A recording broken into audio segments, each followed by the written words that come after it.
১০৩ দিনে করোনা শনাক্তে লাখ ছাড়ালো বাংলাদেশ। সংক্রমণ সংখ্যায় বিশ্বের ১৭তম অবস্থান।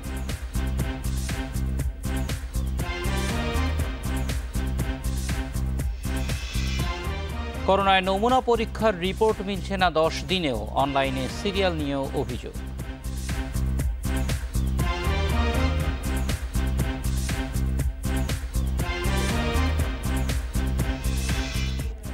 করোনার চিকিৎসায় প্রয়োজনীয় অনেক ওষুধের সংকট, দাম বাড়িয়েছে কিছু অসাধু ব্যবসায়ী।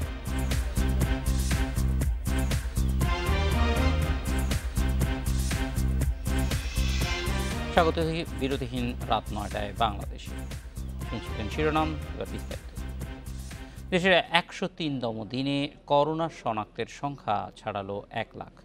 এর মধ্যে গত ১৬ দিনেই শনাক্ত হয়েছে ৫০,০০০-এর বেশি। বৃহস্পতিবার দুপুরের আগ পর্যন্ত ২৪ ঘন্টায় করোনায় মারা গেছেন ৩৮ জন। আর ১৬,২৫৯ জনের নমুনা পরীক্ষায় ৩,৮০৩ জনের করোনা শনাক্ত হয়েছে। দুপুরে নিয়মিত অনলাইন ব্রিফিংয়ে এসব তথ্য জানিয়েছে স্বাস্থ্য অধিদপ্তর। এদিকে ওয়ার্ল্ডোমিটারের তথ্য অনুযায়ী বিশ্বের সংক্রমণ সংখ্যার দিক থেকে কানাডাকে ছাড়িয়ে বাংলাদেশ উঠে এসেছে ১৭তম অবস্থানে। দেশে ৮ মার্চ প্রথম কোভিড-১৯ শনাক্তের কথা জানায় স্বাস্থ্য অধিদপ্তর। এরপর ৮৭তম দিনে আক্রান্তের সংখ্যা ছাড়ায় ৫০,০০০। আর ১০৩তম দিনে বৃহস্পতিবার আক্রান্ত ছাড়ালো ১ লাখ। অর্থাৎ গত ১৬ দিনে শনাক্ত হয়েছে ৫০,০০০-এর বেশি করোনা রোগী। বৃহস্পতিবার দুপুরে নিয়মিত ব্রিফিংয়ে স্বাস্থ্য অধিদপ্তর জানায় ২৪ ঘন্টায় আরও ১৬,২৫৯ জনের নমুনা পরীক্ষায় ৩,৮০৩ জনের করোনা শনাক্ত হয়েছে। এতে দেশে মোট শনাক্ত ১,০২,২৯২ জন। পরীক্ষা বিবেচনায় শনাক্তের হার ২৩.৩৯%। বৃহস্পতিবার দুপুর পর্যন্ত ২৪ ঘন্টায় দেশে মারা যায় আরও ৩৮ জন। এখন পর্যন্ত করোনায় ১,৩৪৩ জনের মৃত্যু হয়েছে। এর মধ্যে ১০ জুন থেকে ৯ দিনেই মারা গেছেন ৪১৩ জন। আর শনাক্ত বিবেচনায় মৃত্যুর হার ১.৩১%। যারা মৃত্যুবরণ করেছেন তাদের মধ্যে পুরুষ ৩১ জন, নারী ৭ জন। বয়স বিভাজনে ০ থেকে ১০ বছরের ১ জন, ২১ থেকে ৩০ বছর ২ জন, ৩১ থেকে ৪০ ৫ জন, ৪১ থেকে ৫০ ৩ জন, ৫১ থেকে ৬০ ৬ জন, ৬১ থেকে ৭০ ১৪ জন, ৭১ থেকে ৮০ ৫ জন এবং ৮১ থেকে ৯০ বছর বয়সের মধ্যে ২ জন। দেশে এ পর্যন্ত সুস্থ হলেন ৪০,১৬৪ জন। শনাক্ত বিবেচনায় সুস্থতার হার ৩৯.২৬%। সারা বিশ্বে করোনা পরিস্থিতি আরও ২ থেকে ৩ বছর স্থায়ী হতে পারে জানিয়ে সবাইকে স্বাস্থ্যবিধি মেনে চলার পরামর্শ দিয়েছে স্বাস্থ্য অধিদপ্তর। করোনা পরিস্থিতি ১, ২ বা ৩ মাসে শেষ হচ্ছে না। নুরা জান্নাত, ইন্ডিপেন্ডেন্ট নিউজ। বা তার চেয়েও বেশি দিন স্থায়ী। এ নিয়ে কথা বলতে রাজধানীর মোহাম্মদপুর থেকে আমাদের সঙ্গে যোগ দিচ্ছেন স্বাস্থ্য অধিদপ্তরের সাবেক পরিচালক অধ্যাপক বেনজির আহমেদ। স্বাগত অধ্যাপক বেনজির আহমেদ। পরিস্থিতিটা এখন যেদিকে যাচ্ছে করোনার সংক্রমণ, সেইখানে আসলে নিয়ন্ত্রণ করবার জন্য যেই ধরনের পদ্ধতি সারা পৃথিবীতেই ব্যবহার করা হয়েছে, বাংলাদেশেও এর আগে চেষ্টা করা হয়েছিল, কিন্তু সেটি আসলে খুব বেশি পারা যাচ্ছে না।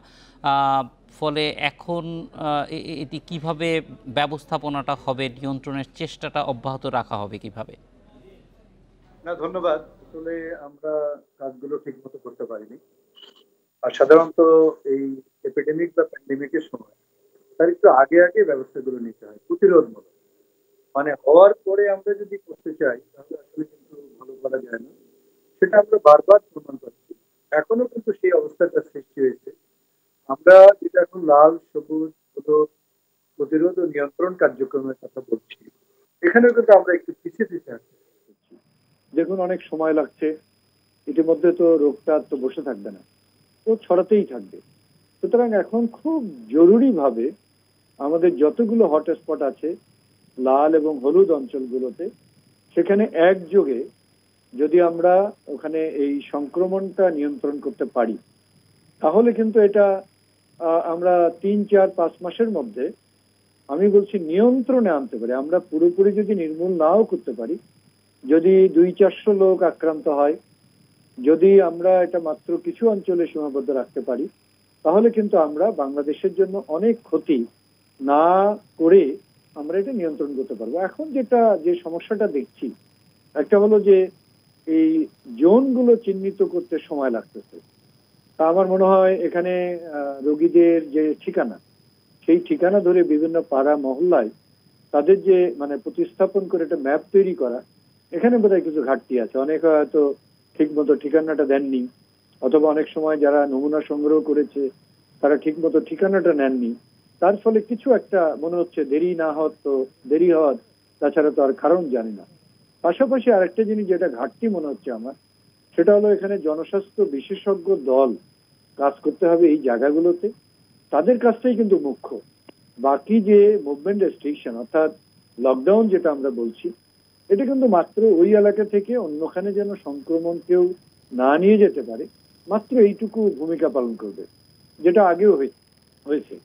তাহলে এক্ষেত্রে সেই জন্য জনস্বাস্থ্য বিশেষজ্ঞ নেতৃত্বে আমরা যদি 500টা জায়গায় 1000টা এই হটস্পটে একযোগে কাজ করতে পারি, তাহলে আমার মনে হয় যে আগামী 2-3 মাসের মধ্যে এটা আমরা একটা নিয়ন্ত্রণের কাছাকাছি নিয়ে আসতে পারবো।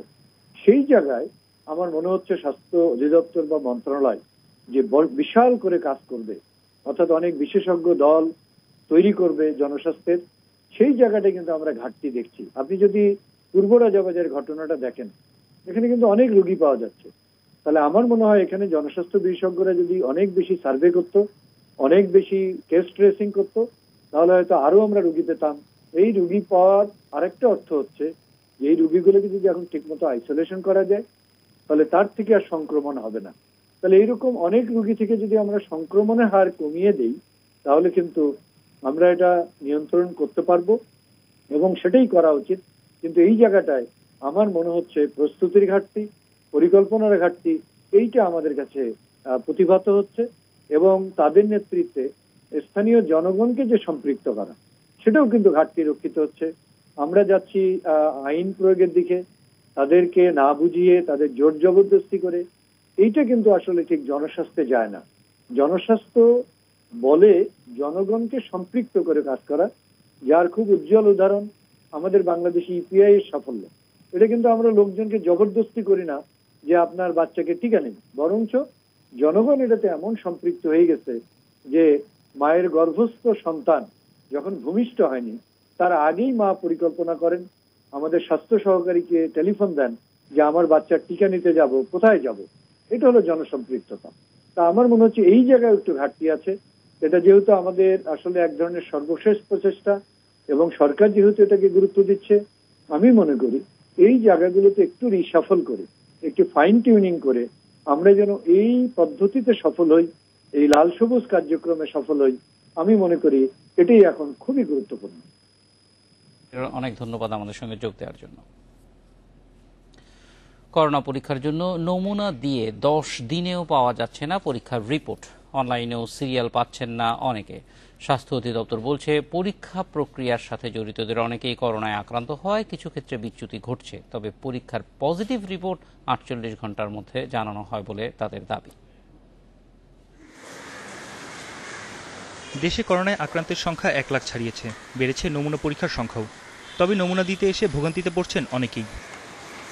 বৃহস্পতিবার সকালে গুড়ি গুড়ি বৃষ্টি মাথায় নিয়ে নমুনা পরীক্ষার রিপোর্ট নিতে এসেছিলেন মগবাজারের এক বাসিন্দা। মুগদা জেনারেল হাসপাতালে 10 দিন আগে নমুনা দিয়ে গেলেও রিপোর্ট পাননি আজও। 6 তারিখে স্যাম্পল দিয়ে গেছি, এখনো রিপোর্ট যায় নাই, তা আজকে আবার আসছি করাইতে, স্যাম্পল দিতে আসছে আজকে। 6 তারিখে যে দিয়ে গেছেন কি বলতেছে ওরা? এখন ওরা বলছে যে হয়তো স্যাম্পল নষ্ট হয়ে গেছে, জন্যই করা হয় না, আপনি ভিতরে যান, যাই বলেন কি বলে শুনে নেবেন। এখন যদি আমার পজিটিভ আসে সেক্ষেত্রে আমি কি করতে পারি, কারণ আমার 11 তারিখে পজিটিভ আসলে আমি আবার 1 সপ্তাহ পরে করাইতাম। এখন যদি আমার পজিটিভ হয় তাহলে আমি কি আবার 1 সপ্তাহ ওয়েট করবো নাকি? জনসমাগম কমাতে বঙ্গবন্ধু শেখ মুজিব মেডিকেলে ব্যবস্থা করা হয়েছে অনলাইনে সিরিয়াল নেয়ার। তবে অনলাইনে সিরিয়াল পেতে বেগ পেতে হচ্ছে অনেকেরই। ফর্ম ফিল আপ করতেছি, মানে উনি বলতেছে যে সময় যে সময়ে চাপ দিলে পরে একই কথা, পরবর্তী সময় আপনি আবার ট্রাই করেন। শুধু এমন চিত্রই নয়, নমুনা দেওয়ার 10 দিন পর পজিটিভ রিপোর্ট পেয়েছেন এমন ব্যক্তিও আছেন। নমুনা সংগ্রহ বা পরীক্ষা নিয়ে এ ধরনের অভিযোগ ভুরি ভুরি। স্বাস্থ্য অধিদপ্তর বলছে এ প্রক্রিয়ার সাথে জড়িতদের অনেকেই করোনায় আক্রান্ত হয়, কিছু ভুল ত্রুটি হচ্ছে। তবে এসব সমস্যার সমাধানে কাজ করার কথাও জানিয়েছে অধিদপ্তর। আমরা চেষ্টা করছি যতদূর সম্ভব সবার টেস্ট রেজাল্টটা 1 থেকে 2 দিনের মধ্যে দিয়ে দেওয়ার জন্য আমরা সেভাবে কাজ করছি। কিছু হয়তো বা থেকে যাচ্ছে, যারা স্যাম্পলটা কালেকশন করছে অনেক সময় যদি ড্রাই নেজাল যে সফটটা নিচ্ছে সেটা যদি ড্রাই থাকে তাহলে রেজাল্টটা আসছে না। সেক্ষেত্রে হলো যে 1-2টা এরকম থেকে যাচ্ছে যারা হয়তো বা রিপোর্টটা পাচ্ছেন না। জনবল নিয়োগ প্রক্রিয়া চলছে স্বাস্থ্য অধিদপ্তরে, তখন সুষ্ঠুভাবে আরও বেশি নমুনা পরীক্ষা ও সংগ্রহ করা সম্ভব হবে বলে জানিয়েছে অধিদপ্তর। বন ইবনে কামাল, ইন্ডিপেন্ডেন্ট নিউজ, ঢাকা। এ বিষয়ে আরও জানতে চট্টগ্রাম থেকে এবং ময়মনসিংহ থেকে আমাদের সহকর্মীরা যোগ দেবেন। প্রথমেই চট্টগ্রাম থেকে সহকর্মী ইফতেখার ফয়সাল। ইফতেখার, নমুনা সংগ্রহ নিয়ে মানুষের কাছ থেকে কি ধরনের ভোগান্তির অভিযোগ পাচ্ছেন? নমুনা সংগ্রহ নিয়ে চট্টগ্রামে ভোগান্তির কোনো শেষ নেই। আমরা যদি বলি, প্রথমত যেখানে নমুনা সংগ্রহ করা হচ্ছে সেখানে মানুষের এত বেশি চাপ রয়েছে, যার কারণে অনেকেই নমুনা দিতে আগ্রহী হচ্ছেন। আমরা অনেকেই ব্যক্তিগতভাবে অনেকের সঙ্গে কথা বলেছি যারা করোনার যেসব লক্ষণ রয়েছে সেগুলো থাকার পরও কেবল তারা মনে করছেন যদি তারা কোনো কারণে করোনা সংক্রমিত না হন সেক্ষেত্রে নমুনা দিতে গিয়ে তারা সংক্রমিত হতে পারেন, এমন আশঙ্কায় তাদের মধ্যে নমুনা না দেওয়ার একটা প্রবণতা তৈরি হচ্ছে, পরীক্ষা না করানোর একটা প্রবণতা তৈরি হচ্ছে। আর যারা যাচ্ছেন তাদেরকেও কিন্তু দীর্ঘক্ষণ লাইনে দাঁড়াতে হচ্ছে, যেহেতু তারা অনেকেই অসুস্থ হয়ে সেখানে যাচ্ছেন, সেজন্য তাদের কিন্তু বাড়তি ভোগান্তিতে পড়তে হচ্ছে। এর বাইরে যে বিষয়টি রয়েছে সেটি হচ্ছে, আমরা দেখেছি যে প্রত্যেক নমুনার ফলের জন্য অনেককে 15 দিন পর্যন্ত অপেক্ষা করতে হচ্ছে। 2 সপ্তাহেরও বেশি সময় ধরে এই অপেক্ষায় থাকার কারণে অনেকেই দেখা গেছে যে এরই মধ্যে অনেকটা সুস্থ হয়ে উঠেছেন, কিন্তু এর মধ্যে দেখা গেছে যে তাদের করোনা সংক্রমণের বিষয়টি ধরা পড়েছে। এরপরে তাকে হয়তো লকডাউনে পড়তে হয়েছে, যার কারণে তিনি নিজেকে এটা একটা সামাজিক সমস্যা হিসেবে মনে করছেন।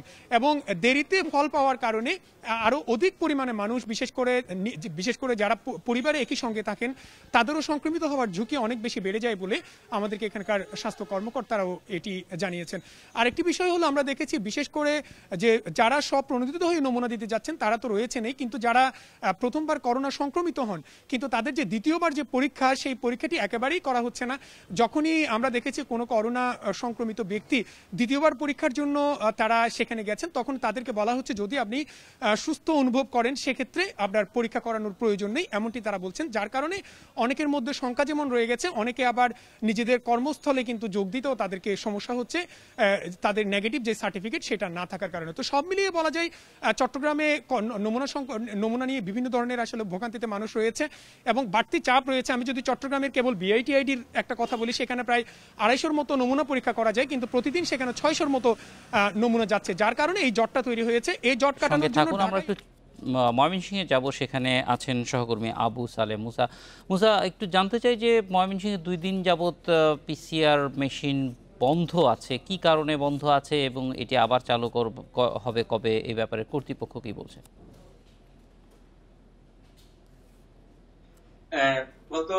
গতকাল বুধবার এবং আজ বৃহস্পতিবার, এই 2 দিন কিন্তু ময়মনসিংহ যে 2টি পিসিআর মেশিন ময়মনসিংহ মেডিকেল কলেজে স্থাপিত, সেই মেশিনে কিন্তু পরীক্ষা হয়নি। গতকাল রাতে আমরা সিভিল সার্জন মশিউল আলমের একটি ফেসবুক স্ট্যাটাস থেকে কিন্তু আমরা জানতে পারি যে কিটের কারণে তারা এই পরীক্ষাটি বন্ধ রেখেছেন আজকে। তবে কিন্তু উনি ক্লিয়ার করেননি যে আসলে কিট স্বল্পতা রয়েছে নাকি কিট নেই তাদের কাছে। এই ধরনের প্রশ্নের সঠিক জবাব কিন্তু উনি দেননি। তবে ময়মনসিংহ মেডিকেল কলেজের যে প্রিন্সিপাল চিত্তরঞ্জন দেবনাথ, ওনার সাথে আমার কথা হয়েছে, উনি যেটি জানিয়েছেন যে গতকাল এবং আজ তারা যে পরীক্ষাটি বন্ধ রেখেছেন এর কারণ হিসেবে উনি যেটি জানিয়েছেন, তারা আগে যেখানে প্রায় 2টি মেশিনে 5 শিফট করে পরীক্ষা করতেন, সারাদিনে প্রায় 752টির মতো করে কিন্তু গত কয়েকদিন যাবত পরীক্ষা করে আসতেন এবং সেখানে কিন্তু প্রায় 10% পজিটিভ পাওয়া যেত। উনি যেটি জানিয়েছেন যে হঠাৎ করেই বুধবার পরীক্ষা করার পর তারা যেটি দেখতে পেয়েছেন যে প্রায় 50%-এর মতো পজিটিভ এসেছে, উনি এটাকে অথেন্টিক মনে করেননি এবং তারা এটাকে টেকনিক্যাল সমস্যা হিসেবে চিহ্নিত করেছেন এবং স্বাস্থ্য মন্ত্রণালয়ের সাথে কথা বলে তারা কিন্তু পরীক্ষা বন্ধ রেখেছেন। এবং কিছুক্ষণ আগে আমার সাথে প্রিন্সিপালের কথা হয়েছে, উনি জানিয়েছেন যে স্বাস্থ্য মন্ত্রণালয় থেকে এর মধ্যে নতুন করে বেশ কিছু কিট এর মধ্যে ময়মনসিংহ মেডিকেল কলেজে এসেছে, তারা সেই কিট দিয়ে আগামীকাল থেকে পরীক্ষা শুরু করবেন। আর এই যে 2 দিন বন্ধ থাকার পরে এখানে কিন্তু প্রায় 2000-এর উপর নমুনা কিন্তু জমা পড়েছে, একটি জটিলতার সৃষ্টি হয়েছে এবং এই জটিলতা সৃষ্টি হওয়ার পরে এখানে কিন্তু ডাক্তার নেতা যারা রয়েছেন, আমার কথা হয়েছে বিএম এর সাধারণ সম্পাদক ডাক্তার এম.এস. গোলন্দাজ, উনি এই বিষয়টি নিয়ে উদ্বেগ জানিয়েছেন এবং এই পরীক্ষা জট হওয়ার কারণে উনি কিন্তু যেটি জানিয়েছেন এতে করে কিন্তু চিকিৎসা ব্যবস্থার একটি অচল অবস্থার সৃষ্টি হতে পারে। এরই মধ্যে আপনি জানেন যে ময়মনসিংহ বেশ কয়েকটি এলাকা কিন্তু রেড জোন হিসেবে চিহ্নিত করা হয়েছে এবং সেই রেড জোন এলাকাগুলিতে এর মধ্যে মাইকিং করে মানুষকে সচেতন করা হচ্ছে এবং প্রয়োজনে কিন্তু এইসব এলাকা লকডাউনও করা হতে পারে। এই পরিস্থিতি কিন্তু এখানে পরীক্ষা বন্ধ হওয়ায় মানুষের মধ্যে একটি উৎকণ্ঠা উদ্বেগ তৈরি হয়েছে। এই ছিল ইফতেখার ফয়সাল, আপনাদের দুইজনকে অনেক ধন্যবাদ আমাদের সঙ্গে যোগ দেওয়ার জন্য। করোনার চিকিৎসায় প্রয়োজনীয় অনেক ওষুধের সংকট দেখা দিয়েছে। ক্রেতাদের অভিযোগ, কিছু অসাধু ব্যবসায়ী এই সুযোগে দাম বাড়িয়ে দিয়েছে। তবে বিক্রেতাদের দাবি, হঠাৎ চাহিদা বেড়ে যাওয়ায় এই ঘাটতি তৈরি হয়েছে। এই অবস্থায় বাজারে তদারকি বাড়ানোর ঘোষণা দিয়েছে ওষুধ প্রশাসন অধিদপ্তর। 50ঊর্ধ্ব মনোয়ারা বেগম, তার ছেলে করোনা উপসর্গ নিয়ে কয়েকদিন ধরে বাসায় আইসোলেশনে আছেন, তাই এসেছেন ওষুধ কিনতে, কিন্তু একাধিক ফার্মেসি ঘুরেও মিলছে না। জ্বর আছে কালকা, তো ছেলে এটা মেসেজ দিয়ে কি ডাক্তারের টানছে নাকি বন্ধুর টানছে আমি জানি না, আর আমার দিয়ে বলছে মা এই ওষুধ রাখ না দাও। এই ওষুধটা খুঁজে পাচ্ছি না, আমি আমি মুক্তিযোদ্ধা টাওয়ারে থাকি, কিন্তু পুরা কলেজ গেট খুঁজলাম পাইনি। বাধ্য হয়ে বিকল্প ওষুধ সংগ্রহ করতে হয়েছে তাকে। এই নারীর মতো বিভিন্ন ক্রেতাদের অভিযোগ, করোনা সংকট শুরুর পর থেকেই ফার্মেসিগুলোতে মিলছে না কাঙ্ক্ষিত ওষুধ। সিবিট পাচ্ছি না, এসএমসি গ্রুপের সিবিট, ওইটা সবাই পছন্দ করে ওইটা, আর এই যে রেগুলার ওষুধগুলো একটু কম পাওয়া যায়। করোনা হাসপাতালে চিকিৎসাধীন রোগীরা সব ওষুধ পাচ্ছেন, কিন্তু যারা বাসায় চিকিৎসা নিচ্ছেন তাদের পড়তে হচ্ছে বিপাকে। ঢাকার অনেক ফার্মেসিতে পরিচিত অনেক ওষুধই পাওয়া যাচ্ছে না, আবার অনেকে বেশি দামে বিক্রি করছেন। সিবিট স্কোয়ারের এক পিসও দেয় না, ওরা দেয়ই না। মার্কেটে পর্যাপ্ত পরিমাণ আছে, ওভার রেট।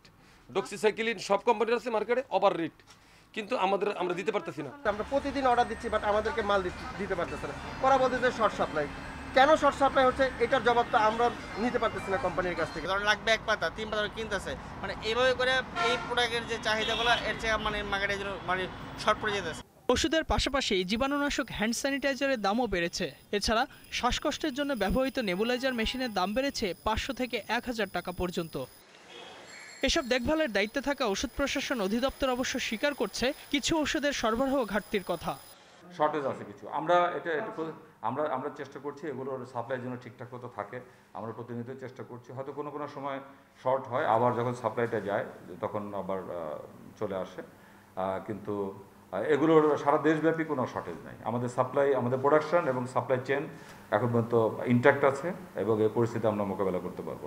তিনি দাবি করেন, কোনো ওষুধের দাম যাতে বেশি রাখা না হয় সেজন্য নিয়মিত বাজার তদারকি করা হচ্ছে।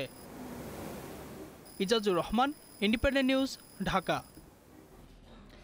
করোনা চিকিৎসায় 12 দিনেই প্রায় 8 লাখ টাকা বিল ধরিয়ে দিয়েছে রাজধানীর বনশ্রীর ইয়ামাগাতা ঢাকা ফ্রেন্ডশিপ হাসপাতাল। চিকিৎসক ও ফিজিশিয়ান ফি এবং অক্সিজেন ও খাবার সরবরাহের নামে দেয়া হয়েছে অস্বাভাবিক বিল। এমনকি নার্সদের পিপিইর জন্য ধরিয়ে দেওয়া হয়েছে 30,000 টাকার বিল। 5 জুন করোনা উপসর্গ নিয়ে মা বাবা সহ ইয়ামাগাতা হাসপাতালে ভর্তি হন এক চিকিৎসক। 4 দিন আইসিইউতে থাকার পর বাবা মারা যান। 15 তারিখে ওই চিকিৎসক সুস্থ হয়ে ছাড়পত্র নেন, আর তার মা হাসপাতাল ছেড়েছেন 17 তারিখ। এই 12 দিনে তাদের বিল দেওয়া হয় 7,77,000 টাকা। এতে উল্লেখ করা হয় তাদের সেবা দেয়া নার্সদের পিপি বাবদ বিল হয়েছে 30,000 টাকা। যদিও নার্সরা জানান পুরো মাসের জন্য তারা মাত্র 2টি পিপি পেয়েছেন। আমাদেরকে প্রথমে এটা দেওয়া হয়েছিল, পরে আবার সাদা একটা দেখলেন না, পরে ওটা দিয়েছে। এখন আমরা সাদাটাই পরি, এটাতে বেশি কমফোর্ট ফিল করি। মানে আপনাদের 2টা পিপি দিয়েছে, আর 2টা পিপি দিয়ে আপনাদের ওয়াশ করতেছেন কিভাবে? আমরা যে বাসায় যাই, বাসায় গিয়ে ওয়াশ করে পরে যেটা নিয়ে আসি। আপনাদেরকে পিপি দেওয়া হয়েছে কয়টা?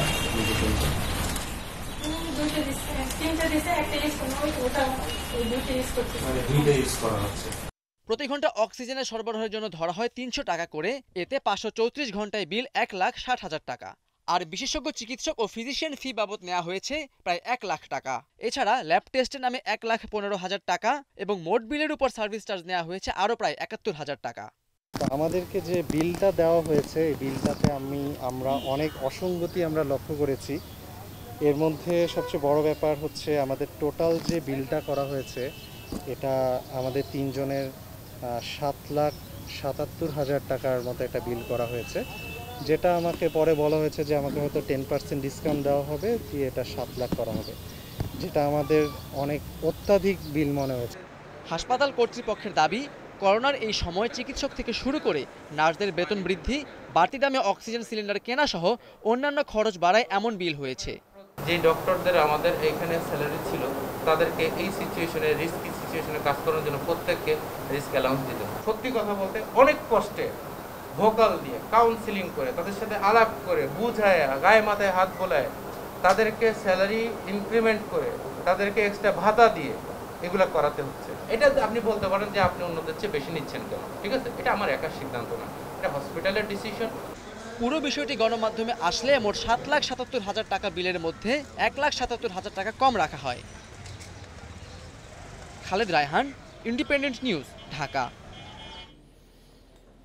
ব্যক্তিগত সুরক্ষা নিশ্চিত করে সবাইকে করোনা দুর্যোগ মোকাবেলায় এগিয়ে আসতে হবে বলে মন্তব্য করেছেন প্রধানমন্ত্রী শেখ হাসিনা। সকালে গণভবন থেকে ভিডিও কনফারেন্সের মাধ্যমে যুদ্ধজাহাজ বানৌজা সংগ্রামের কমিশনিংয়ের সময় এই মন্তব্য করেন তিনি। এ সময় প্রধানমন্ত্রী বলেন, বাংলাদেশ যুদ্ধ চায় না, শান্তি চায়। বিশ্বে শান্তি বজায় রাখতে বাংলাদেশের চেষ্টা অব্যাহত থাকবে। নৌবহরে আজ যুক্ত হতে যাচ্ছে। দেশের জলসীমার সুরক্ষায় নৌবাহিনীর সক্ষমতা বাড়াতে নৌবহরে যুক্ত হলো নতুন করভেট ক্লাস যুদ্ধজাহাজ সংগ্রাম। করোনা সংক্রমণের ঝুঁকি এড়াতে গণভবন থেকে ভিডিও কনফারেন্সের মাধ্যমে জাহাজটি কমিশনিং করেন প্রধানমন্ত্রী শেখ হাসিনা। যে আপনি কমিশনিং ফরমান যথাযথভাবে হস্তান্তর করুন। শুরুতে প্রধানমন্ত্রীর নির্দেশে জাহাজের কমিশনিং ফরমান হস্তান্তর করা হয়। পরে নামফলক উন্মোচন করে প্রথা অনুযায়ী বেল বাজানো হয়। জাতীয় সঙ্গীতের মধ্য দিয়ে শেষ হয় কমিশনিং।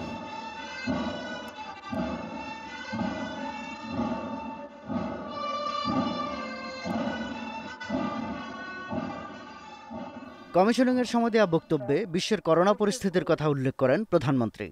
সবাইকে স্বাস্থ্যবিধি মেনে সুরক্ষিত থাকার আহ্বান জানান তিনি। আমি শুধু একটু বলবো যে করোনা ভাইরাসের সময় সবাই একটু নিজেকে সুরক্ষিত রাখবেন, পরিবারকে সুরক্ষিত রাখবেন। আমরা চাই এই অবস্থা থেকে মুক্তি পাবো, সারা বিশ্ব মুক্তি পাক, আমরাও যেন মুক্তি পাই। এ সময় প্রধানমন্ত্রী বলেন, করোনা থেকে নিশ্চয়ই একদিন মুক্তি মিলবে, আবারও স্বাভাবিক জীবনে ফিরবে দেশ ও বিশ্ব। আমরা শান্তিতে বিশ্বাস করি। কমিশনিং শেষে জাহাজটি আগামী 9 জুলাই জাতিসংঘ শান্তিরক্ষা কার্যক্রমে অংশগ্রহণের লক্ষ্যে লেবাননের উদ্দেশ্যে যাত্রা করবে। নতুন যুদ্ধজাহাজ দেশের সমুদ্রসীমা পেরিয়ে বিশ্ব শান্তি প্রতিষ্ঠায় বলিষ্ঠ ভূমিকা রাখবে বলে আশা করেন প্রধানমন্ত্রী। আমরা যুদ্ধ চাই না, শান্তি চাই, যা জাতিপিতা আমাদের শিখিয়েছেন। কাজে আমরা সেই নীতি নিয়েই আমরা চলবো যে সকলের সাথে বন্ধুত্ব, কারোর সাথে বৈরিতা নয়। কাজে যেখানে শান্তি প্রতিষ্ঠা দরকার সেখানে আমাদের ক্ষুদ্র প্রচেষ্টা সবসময় অব্যাহত থাকবে। সে সহযোগিতা আমরা করে যাব। জাতিসংঘ সদস্যভুক্ত দেশ হিসেবে এটা আমাদের কর্তব্য বলে আমরা মনে করি। লেবাননের ভূমধ্যসাগরে মাল্টিন্যাশনাল মেরিটাইম টাস্ক ফোর্সের সদস্য হিসেবে উপমহাদেশের মধ্যে একমাত্র বাংলাদেশের যুদ্ধজাহাজ বিশ্ব শান্তির দূত হিসেবে নিয়োজিত রয়েছে। স্বাভাবিক জীবনে ফিরে আসবে। Shahadat Swapan, independent news, Dhaka. Corona পরবর্তীতে ক্রিকেটে পেসারদের চ্যালেঞ্জ সবচেয়ে বেশি। দীর্ঘদিন ক্রিকেটের বাইরে থাকায় 19-20 হলেই থাকবে চোটের সংখ্যা। তাই মাঠে ফেরার লড়াইয়ে বাড়তি সতর্ক মোহাম্মদ সাইফুদ্দিন ও আলামিন হোসেন। লম্বা বিরতির কারণে পেসারদের ইনজুরি ঝুঁকি বেড়েছে। ইংল্যান্ড ক্রিকেট বোর্ড বাড়তি সতর্কতায় পেসারদের আগেভাগে অনুশীলনের সুযোগ করে দিয়েছে। শ্রীলঙ্কা উইন্ডিজ বোর্ডও সে পথে হেঁটেছে। বাংলাদেশ ক্রিকেট বোর্ড বিষয়টি মাথায় রেখেছে, কারণ টাইগার স্কোয়াডে ইনজুরি প্রবণ বোলারের তালিকা দীর্ঘ। তাই পেসারদের জন্য আলাদা পরিকল্পনা করে ঝুঁকি কমানোর উপায় খুঁজছে ম্যানেজমেন্ট। ক্যারিয়ারের প্রায় পুরোটা সময় ইনজুরির সাথে লড়াই করা সাইফুদ্দিনও করোনা পরবর্তী ক্রিকেট নিয়ে বাড়তি সতর্ক। যেহেতু আমি ক্রিকেট ওয়ার্ল্ড কাপের পর থেকে একটা মেজর ইনজুরি নিয়ে বয়ে বেড়াচ্ছি, তো সেদিক থেকে আমি খুব সচেতন। আমার ফিজিও জুলিয়ান আমাকে যে ইনস্ট্রাকশন দিয়েছে ইনজুরি থাকার সময় আমি রিহেব করেছিলাম, ওগুলো এখনো ফলো করতেছি যাতে পরবর্তীতে খেলতে গিয়ে খুব বেশি সমস্যা না হয়। জাতীয় দলে অনিয়মিত আলামিন সাম্প্রতিক পারফরমেন্সে জায়গা পাকাপোক্তের বার্তা দিচ্ছেন। ইনজুরি ঝুঁকি কমাতে মানসিক শক্তিতে জোর দিচ্ছেন এ পেসার। আমরা যতই মাঠের বাইরে জিম বলেন বা ফিটনেস বলেন যে কাজগুলো করছি, এগুলো করলে আসলে মাঠের ক্রিকেটে ফেরা সম্ভব না। মাঠের ক্রিকেটে ফিরতে হলে অ্যাজ এ পেস বোলার হিসেবে আমাদের মাঠে প্রচুর অনুশীলন করতে হবে, প্রচুর ব্যাটিং করতে হবে, প্রচুর বোলিং করতে হবে, ফিল্ডিং করতে হবে। এগুলো করার মাধ্যমে আমরা ইনজুরিটা প্রিভেনশন করতে পারবো। মাঠে ক্রিকেট ফিরলেই দম ফেলার সময় নেই। স্কিল ট্রেনিংয়ের সুযোগ না থাকলেও ফিটনেসে বাড়তি সময় দিয়ে আগামীর জন্য প্রস্তুত হচ্ছেন টাইগার পেসাররা। Saiful Majumder, independent news. আয়োজক অস্ট্রেলিয়াই বলছে এবছর টি-20 বিশ্বকাপ আয়োজন সম্ভব নয়। তাহলে সিদ্ধান্ত জানাতে আইসিসি কেন দেরি করছে, এ নিয়ে মুখোমুখি অবস্থানে ক্রিকেটের নিয়ন্ত্রক সংস্থা ও ভারতীয় ক্রিকেট বোর্ড। বিশ্বকাপ হবে নাকি পেছাবে তা জানাতে দেরি করায় ঝুলে আছে আইপিএলের ভাগ্য। দ্বিপক্ষীয় সিরিজ নিয়েও পরিকল্পনা গোছাতে পারছে না বোর্ডগুলো। এ কারণে দ্রুত সিদ্ধান্ত নিতে আইসিসিকে তাগিদ দিচ্ছে বিসিসিআই। অর্থলগ্নি জমকালো আয়োজন, সব মিলে আইপিএল 1 নম্বর টুর্নামেন্ট। ভারতীয় ফ্র্যাঞ্চাইজি লিগের তুলনায় সাদামাটা টি-20 বিশ্বকাপ। তারপরও আইসিসি ইভেন্টের আবেদন মোটেও কম নয়। ক্রিকেট বাণিজ্যে কোনটার কদর বেশি? করোনা পরিস্থিতি সেই প্রশ্নের সামনে দাঁড় করিয়ে দিয়েছে। আইসিসি ও বিসিসিআই এখন মুখোমুখি অবস্থানে। এবছর বিশ্বকাপ আয়োজন সম্ভব নয়, ক্রিকেট অস্ট্রেলিয়াই তা জানিয়ে দিয়েছে। আইসিসি বোর্ডের সিনিয়র সদস্যদের অনেকেই আসর পেছানোর পক্ষে। ये 1-2 टीम्स के लिए करना तो ठीक है, पर जब 12-16 टीम्स खेल रही होती है टी-20 में तो इम्पॉसिबल बात हो जाएगी। तो मुझे नहीं लगता कि आज फीजिबल होगा कि 2020 में कोई आईसीसी इवेंट हो। 16 countries into Australia in the current, where most countries are still going through COVID and spiking, I think it's unrealistic or it can be very, very difficult. তারপরও আইসিসি সিদ্ধান্তের জন্য সঠিক সময়ের অপেক্ষায় আছে। বিশ্বকাপ স্থগিতের সিদ্ধান্ত কেন জলদি জানিয়ে দিচ্ছে না, সেই প্রশ্নের উত্তর খুঁজছেন বিসিসিআই কর্তারা। কারণ তাদের ওপর আইপিএল আয়োজনের চাপ বাড়ছে প্রতিনিয়ত। এমন পরিস্থিতিতে আইসিসি চেয়ারম্যান শশাঙ্ক মনোহরের সঙ্গেও নাকি দূরত্ব তৈরি হয়েছে। ভারতীয় বোর্ডের এক শীর্ষ কর্মকর্তা অভিযোগ করেছেন, টি-20 বিশ্বকাপ নিয়ে বিসিসিআই এর স্বার্থের বিরুদ্ধে দাঁড়িয়েছেন মনোহর। এ মাসে জরুরি সভায় বসেছিল আইসিসি, কিন্তু বিশ্বকাপের ভাগ্য জানাতে জুলাই পর্যন্ত অপেক্ষায় রেখেছে তারা। সিদ্ধান্ত জানাতে দেরি করার পেছনে কোনো যুক্তি খুঁজে পাচ্ছেন না অনেকেই। তাদের সাফ কথা, স্থগিতের বিষয়টি নিশ্চিত হলে আইপিএল আয়োজনে গতি আসবে। অনেক দেশই দ্বিপক্ষীয় সিরিজ নিয়ে পরিকল্পনা সাজাতে পারবে। টিকিট বিক্রি আইসিসি ইভেন্ট থেকে আয়ের বড় উৎস। দর্শকহীন বিশ্বকাপ তাই বেমানান লাগে। সব জেনে বুঝেই সেপ্টেম্বর-অক্টোবর স্লটে আইপিএল করার ছক কষছে বিসিসিআই। কিন্তু সেজন্য দ্রুতই আইসিসির সিদ্ধান্ত জানতে চায় দেশটির বোর্ড কর্তারা। Farzana Yasmin, independent news. 4 থেকে 6 সপ্তাহের অনুশীলনেই ফুটবলাররা ম্যাচ ফিটনেস ফিরে পাবে আশাবাদী হেড কোচ জেমি ডে। তবে সেরা প্রস্তুতির জন্য বিশ্বকাপ বাছাইয়ের আগে প্রতি ম্যাচ গুরুত্বপূর্ণ বলছেন এই ব্রিটিশ কোচ। 2 বছরের নতুন চুক্তিতে বাংলাদেশকে ট্রফি উপহার দেওয়ার প্রত্যয় জেমি ডের। ইংল্যান্ড থেকে ভার্চুয়াল প্রেস ব্রিফিংয়ে নতুন মিশনের কথা জানিয়েছেন কোচ। দেশের ফুটবলের ভবিষ্যৎ যখন অন্ধকারে, তখন 2018 এর মাঝামাঝিতে জেমি ডেকে নিয়োগ দেয় বাফুফে। প্রথম বছরেই কাতারকে হারিয়ে এশিয়ান গেমস ফুটবলের দ্বিতীয় পর্বে পা রাখে জামাল ভুঁইয়ারা। সে সাফল্যে ব্রিটিশ মাস্টারমাইন্ডের সাথে চুক্তি নবায়ন করেছিল ফেডারেশন। জেমির ছোঁয়ায় বদলে গেছে খেলার ধরন, ফিটনেস স্কিলে উন্নতি চোখে পড়েছে। ঘরে বাইরে এখন প্রতিপক্ষকে চ্যালেঞ্জ জানাতে পারে বেঙ্গল টাইগার্স। বড় সাফল্য না এলেও দলের ধারাবাহিকতা কোচের চাহিদা বাড়িয়ে দিয়েছে। সব ভেবেই আরও 2 বছর জেমিকে রেখে দিয়েছে বাফুফে। গেল 2 বছরে এদেশের ফুটবল সম্পর্কে ধারণা পরিষ্কার হয়েছে। ব্রিটিশ কোচের কাছে এখন লাল সবুজ অনেক আপন। নিঃসন্দেহে আগামী চ্যালেঞ্জ আরো কঠিন হবে, তবে আমরা অনেক কঠিন সময় পার করছি। দল হয়ে খেলতে শুরু করেছি, ভালো মন্দ বিচার বিশ্লেষণ ফুটবলাররা করছে। আগামী 2 বছরে আমার বড় লক্ষ্য থাকবে কোনো একটি ট্রফি জয়। সেটা হতে পারে সাফ চ্যাম্পিয়নশিপ কিংবা বঙ্গবন্ধু গোল্ড কাপ। র্যাঙ্কিংয়েও অনেক ধাপ এগুতে চাই। অক্টোবরে বিশ্বকাপ ও এশিয়ান কাপ বাছাইয়ের বাকি 4 ম্যাচ, আগস্টে প্রস্তুতি ক্যাম্প শুরুর পরিকল্পনা বাফুফের। করোনায় ঘরবন্দি ফুটবলারদের ম্যাচ ফিটনেস ফিরে পাওয়ার জন্য এই সময় যথেষ্ট কিনা প্রশ্ন সবার মনে। ভালো সুযোগ সুবিধা পেলে 4 থেকে 6 সপ্তাহের মধ্যেই ফুটবলারদের ম্যাচের জন্য প্রস্তুত করা সম্ভব। আমার পরিকল্পনাটাও সেরকম, কিন্তু প্রস্তুতি ম্যাচ থাকাও জরুরি। সমস্যাটা হচ্ছে এখনই বিদেশি দলের সাথে প্রস্তুতি ম্যাচের সম্ভাবনা নিয়ে বলা যাচ্ছে না। সেক্ষেত্রে আমাদের নিজেদের মধ্যে ম্যাচ খেলেই প্রস্তুতি সারতে হতে পারে। কোচের সঙ্গে শিষ্যদের সম্পর্কটা দারুণ বলেই পরিবর্তন এসেছে ফুটবলে। আগামীতে হয়তো এই রসায়ন আরও জমবে, আর তা হলেই এগিয়ে যাবে লাল সবুজ। Abidur Rahman, independent news. Corona পরিস্থিতিতে রপ্তানির চেয়ে দেশের বাজারে মনোযোগ দেওয়ার পরামর্শ দিয়েছেন প্রধানমন্ত্রীর উপদেষ্টা সালমান এফ রহমান। বাজেট পরবর্তী ভার্চুয়াল আলোচনায় তিনি এ পরামর্শ দেন। এ সময় তিনি স্থানীয় উদ্যোক্তাদের স্বার্থ রক্ষায় গুরুত্ব দেন। ব্যবসায়ীদের সংগঠন metropolitan chamber of commerce and industries MCCI ও বেসরকারি গবেষণা প্রতিষ্ঠান পলিসি রিসার্চ ইনস্টিটিউট PRI আলোচনার আয়োজন করে। এতে প্রধানমন্ত্রী বেসরকারি শিল্প ও বিনিয়োগ উপদেষ্টা বলেন, প্রস্তাবিত বাজেটে স্থানীয় উদ্যোক্তারা সবচেয়ে বেশি ক্ষতিগ্রস্ত হয়েছে, যেটা আলোচনার মাধ্যমে দ্রুত সমাধান করা দরকার। তিনি আরও বলেন, সবাই আলাদাভাবে দাবি না জানিয়ে FBCCI ও অর্থ মন্ত্রণালয়ে আলোচনার মাধ্যমে সমাধান বের করা সম্ভব।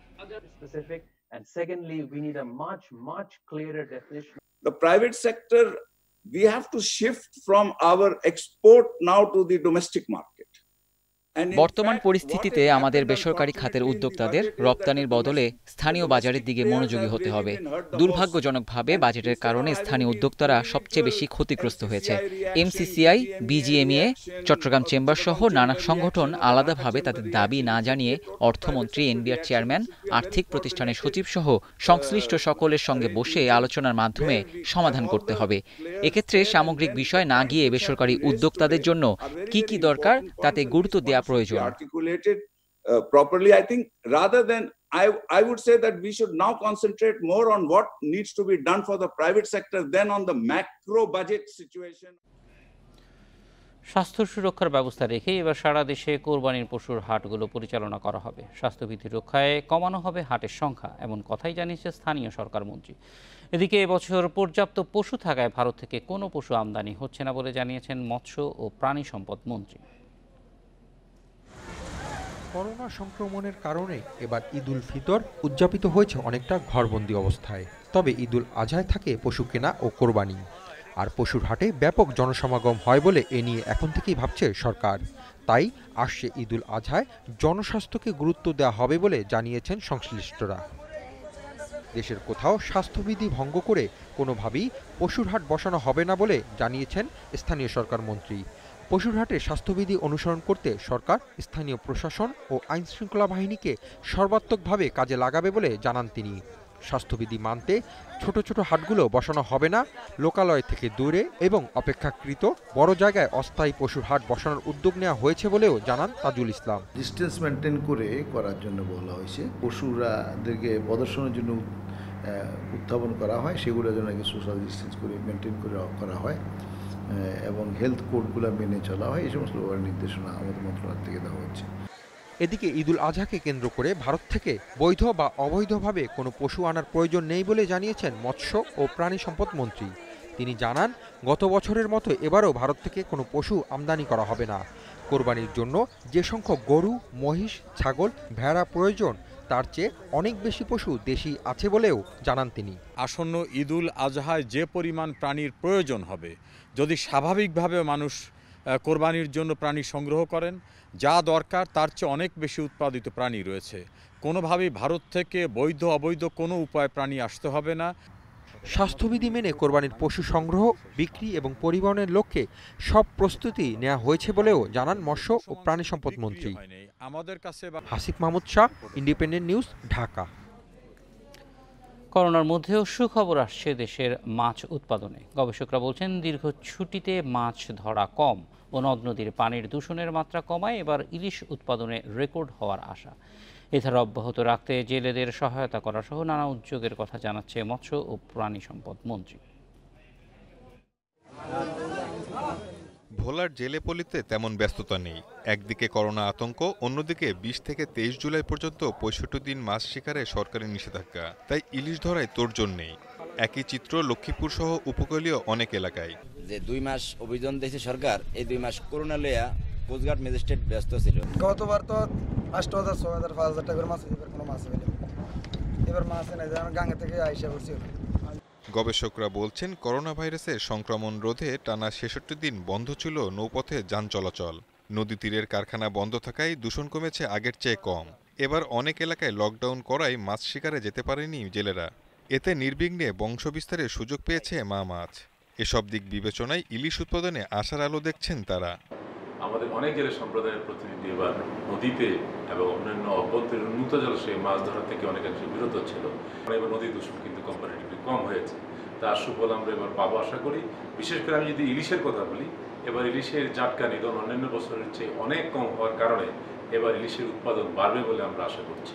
মৎস্য ও প্রাণী সম্পদ মন্ত্রী জানান, ইলিশের গড় ওজন গত 3 বছরে বেড়েছে 350 গ্রাম। এবার প্রাকৃতিক মৎস্য প্রজনন ক্ষেত্র হালদা নদীতেও ডিম সংগ্রহের পরিমাণ বেড়েছে গত বছরের চেয়ে বেশি।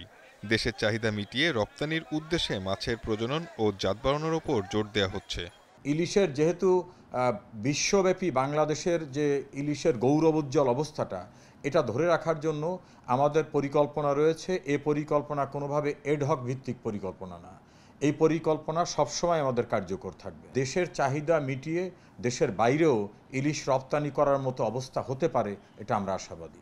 মৎস্য অধিদপ্তরের তথ্য মতে 2018-19 অর্থ বছরে দেশে ইলিশ আহরণে পরিমাণ ছিল 5,17,188 metric ton. Shahid Ahmed, independent news, Dhaka. বিশ্বে করোনায় মৃতের সংখ্যা 4.5 লাখ ছাড়ালো। 213 দেশ ও অঞ্চলে আক্রান্ত 84 লাখের বেশি, সুস্থ হয়েছেন 44 লাখের বেশি মানুষ। 24 ঘন্টায় বিশ্বে মারা গেছেন 5,000-এরও বেশি মানুষ। তবে এত প্রাণহানি হলেও এখনও পরিস্থিতি মোকাবেলা করা সম্ভব বলে মনে করছে বিশ্ব স্বাস্থ্য সংস্থা। করোনার টিকা ও প্রতিষেধক আবিষ্কারে সম্মিলিত প্রচেষ্টাকে সাধুবাদ জানিয়েছে সংস্থাটি।